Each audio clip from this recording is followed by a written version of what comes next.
এটা হলো পোলাও। আজকে রবিবার 29 তারিখ। কালকে রাত 2টোর সময় খেয়ে দিয়ে শুয়ে আজকে 9টার সময় উঠে তারপর বাজার যেতে পারিনি, কিন্তু রান্নাটা করতেই হচ্ছে। এতগুলো বাসনও আছে, কারণ কালকে রাত্রে যেটা খেয়েছি সেটা মজা হয়নি। এবার এটা এইভাবে থাক, দমে যেটা হবে দেখা যাচ্ছে। তো প্রেশারটা আমি দিয়েছি, আর চিকেনটা কীরকম হয়েছে দেখাচ্ছি।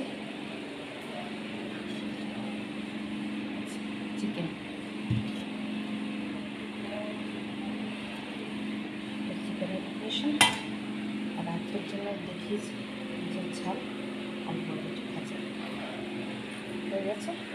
এটা বাসনটা মাজবো, গ্যাস পরিষ্কার করবো, আর আমনটা একটু ঢালবো, আর হলুদটাকে ঢালবো।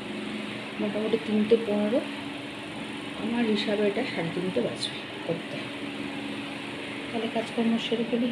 রান্নাটা এবেলার মতো হয়ে গেল, পরের বেলা আবার আসছি।